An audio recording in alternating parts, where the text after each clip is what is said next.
Crítico declarado da Operação Lava Jato, o ministro Gilmar Mendes foi sorteado, adoro esses sorteios do STF, relator de uma reclamação constitucional do deputado federal Zeca Dirceu, do PT, filho do José Dirceu, que, aliás, foi diagnosticado com linfoma na tarde de hoje.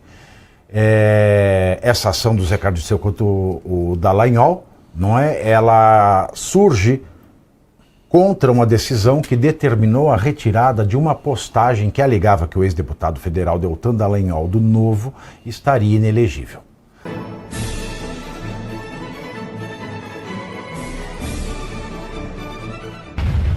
O careca do Master não é o piloca da Peleleca? Pode ser. Eu tenho muitas dúvidas, me desculpe, eu tenho muitas dúvidas.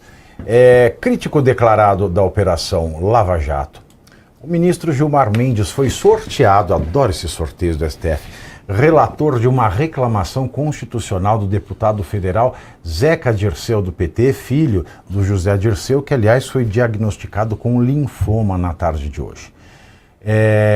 Essa ação do Zeca Dirceu contra o Dallagnol, não é? Ela surge contra uma decisão que determinou a retirada de uma postagem que alegava que o ex-deputado federal Deltan Dallagnol, do Novo, estaria inelegível. Na postagem, o Dirceuzinho utilizou uma certidão de quitação eleitoral para argumentar que Deltan não poderia ser eleito para o Senado. Mas essa certidão não serve para confirmar ou negar inelegibilidade, uma vez que diz respeito apenas a questões administrativas, como multas eleitorais. Na decisão, a juíza Adriana de Lourdes Cimete é ótimo, né? A juíza se chama Adriana de Lourdes Cimete. Não, Cimete o Dinodé, Cimete o... Como dizia o Zé Simão, lembra do Zé Simão? Essa é uma predestinada também. Predestinada a ser juíza, né? Qual que é o seu sobrenome? Cimete, que é do Tribunal Regional Eleitoral do Paraná, viu na publicação de Zeca Dirceu a ocorrência de propaganda eleitoral antecipada negativa, sobretudo quanto ao uso do adjetivo criminoso. Ao Supremo Tribunal Federal, Zeca Dirceu alega censura e insiste que a inelegibilidade apontada é verdadeira e ainda invoca a imunidade parlamentar e o princípio da mínima intervenção no ambiente digital. Ou seja, o Zeca Dirceu faz todo o contrário do que o governo dele vem pedindo e o pai dele vem orientando o governo a pedir, coisa e tal e coisa. Além de considerar a multa de R$15 mil desproporcional. E o Gilmar é o relator desse caso, o Gilmar que ama o Deltan, né? Esses dias ele, né, que falou assim, o Brasil do Lava Jato, que é o Brasil do Moro, o Brasil do Deltan, assim, como se fosse o Brasil do capeta, né? Por falar no Gilmar, eu falei Gilmar, eu não fiz assim, nossa, isso dá uma zica. O ministro enviou uma mensagem para o Edson Fachin ontem em que critica a gestão do presidente do STF, ampliando ainda mais o desgaste interno da corte. O texto foi levado por Gilmar um dia depois de Fachin ter endurecido as regras de distribuição de processos no tribunal, determinando que petições protocoladas em ações já arquivadas devem ser validadas pela presidência do tribunal, pelo coordenador de processamento inicial e pelo secretário judiciário. Medidas claramente anti-Gilmar. Em mensagem enviada a Fachin pelo WhatsApp, Gilmar listou julgamentos no plenário virtual que foram paralisados nos últimos meses por pedidos de destaque do presidente do tribunal e chegou a comparar os entraves à tática de obstrução utilizada pelo Senado norte-americano, conhecida como filibuster. Além da mensagem, Gilmar Mendes e Edson Fachin tiveram um diálogo ríspido na sala de café do STF ontem. Segundo informações da Folha, Fachin abordou Gilmar para dizer que ele estava interpretando de forma equivocada algumas das suas decisões e Gilmar rebateu, aspas, está ficando muito feio, Fachin. O Barroso não gostava de perder, mas era mais elegante do que você. Reconheci o resultado. Você não. É mau perdedor. Interrompe o jogo e leva a bolinha para casa ao ver que vai ser derrotado. Fecho aspas. E aí, João, quando é que eles vão se pegar no STF?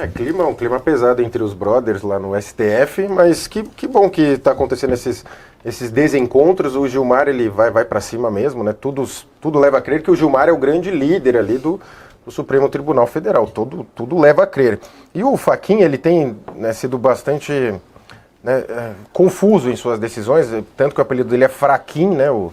O que se diz é que os seus pares o chamam de Fraquim, e ele tinha uma grande militância petista, né, antes de ser escolhido para o Supremo Tribunal Federal. Foi o pilar ali da anulação das condenações do Lula, então tem grandes serviços prestados à militância antes mesmo de ir petista. para o STF, né, ele tem um histórico de militância. De militância, né? Exatamente. Exato. Militância petista raiz mesmo, e passou no Senado, né, então o Senado também tem a sua digital nisso daí, né? E o Gilmar Mendes reclama de questões que o Fachin tomou, que faz até sentido. Essa que o Gilmar, lembra, o Gilmar foi desarquivar um processo para pedir para o Gilmar prevenção, uma coisa super confusa, para o Gilmar tomar uma decisão lá que, em teoria, ajudou o Toffoli. Então, essa decisão do Fachin, ainda que ele se esteja equivocado em sua leitura de mundo, em suas decisões, nessa ele estava correto. Vai desarquivar um processo que não tem nada a ver, tem que passar pela presidência, né? Agora, é o Supremo Tribunal Federal atuando como ator político, ator jurídico, atuando como tudo. E o Gilmar Mendes fazendo essas críticas, que segundo se veiculou na imprensa... E ator pornô. Só faltava, né? Porque essa daí espero que não aconteça, né? Pelo amor de Deus. Mas o Gilmar, ele é namorador, né? Ele já está namorando, então não perdeu tempo.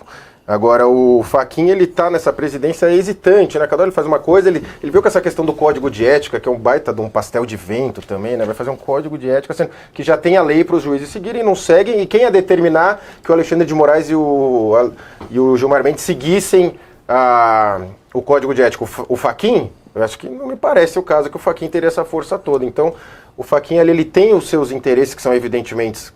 me parecem bastante simpáticos ao lulismo, né, ao petismo, e ele atua contra esse outro eixo, que é o Gilmar, que, como você disse, ele cada hora está numa canoa, e o Alexandre de Moraes ora está na canoa do Lula, ajuda ali o Lula em algumas coisas, mas o que se diz é que sabota em outras, ele com o Alcolumbre ali na questão do Messias. Então são esses eixos de poder ali brigando, independente da questão da lei, eles estão sempre ali no poder, e quem perde é a população, né, porque vê as instituições fazendo tudo. O STF faz tudo de tudo. Ele investiga, ele processa, ele dá entrevista, ele solta nota, o Toffoli fez tudo certo, aí todo juiz assina, agora vamos redistribuir, cai pro André Mendonça estranhamente. Esse sorteio do STF, que o Fachin se tomou medida para ele ficar mais transparente, que bom, porque esse sorteio do STF a gente questiona muito. A depender da ação, cai sempre com determinado juiz. Então, quanto mais transparência, melhor. Agora, acreditar que o Fachin queira fazer uma grande reformulação no STF ou tornar tudo mais transparente, eu não acredito, não. E você, no que você acredita? Na rapaziada? Eu acho que sim, Pavi. Eu acredito em você, você tem toda a razão. Obrigado. A forma obrigado. Como deflagram ações jurídicas é pornográfico. O alemão copiou isso. De onde você copiou isso, alemão? Mas a gente gostou, eu gostei pelo menos. Nesse caso aí eu torço pra briga. Mas eu vou tentar olhar para um lugar que geralmente a gente não olha quando avalia uma notícia, Pavinato. Como é que a Folha sabe ipsis literis o que disse Gilmar Mendes? Tem escuta na sala do cafezinho?